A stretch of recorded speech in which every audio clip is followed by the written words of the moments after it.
One of the great things about Oklahoma is that you get a chance to talk with producers and show them what's going on in the field out here. And Amanda, what are you seeing in regards to wheat varieties this year? Well, we are seeing some differences in their ability to withstand some stripe rust pressure, for example. So overall, I'm sure Dr. Hunger will talk more about that on the disease, but for example, here in Oklahoma, we are seeing some heavier pressure on the stripe rust, a little bit of leaf rust. And you can see that varieties, they have their difference in the ability to withstand that pressure. So we are seeing some of that here today.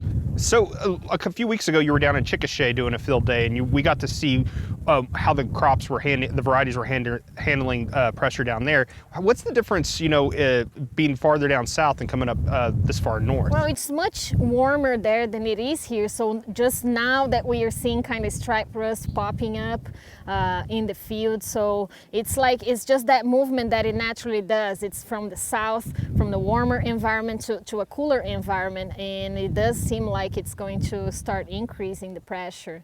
And another thing that I wanted to mention is that here in Oklahoma, we do have comparisons with fungicide and non-fungicide, so producers can really see, and later on they can really see the data on how varieties responded to that fungicide application too. So that's one element, but some of the state did see kind of a late freeze, a little bit of a freeze. Are you seeing any impacts from that freeze? So we had that freeze late April, right? And I was very nervous about it because last year we had a lot of damage from that freeze. I think this year the crop is a little bit behind schedule than it was last year when the freeze came in. And I am not seeing much damage from that freeze. Sometimes you walk in the field, you see spots, low-lying areas, but overall, places that we have seen, that I have visited with plot tours, Southwest, South Central, North Central Oklahoma, not seeing much damage from that freeze. So, was there anything that surprised you coming out here, getting prepared for the field day, and just how the crop's looking overall? Well, the crop's looking really good. So I was very surprised and happy to see this. And overall, I think here in the North Central area of Oklahoma, the crop's looking good.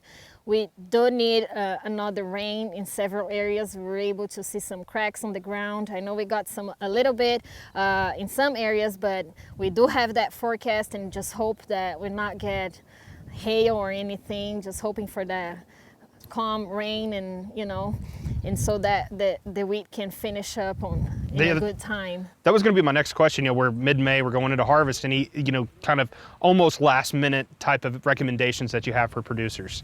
Yeah, right now, I think the most recommendations just keep praying for Mother Nature to just give what we need, the amount of rain that we need, not a stormy and, not hail damage or anything like that. But I believe in most places where we needed to spray something, people already did. As far as management, I think we are already past that, and now it's basically praying for a good rain, a good timely rain. All right, thanks, Amanda. Dr. Oliveira Silva, small grain specialist here at Oklahoma State University.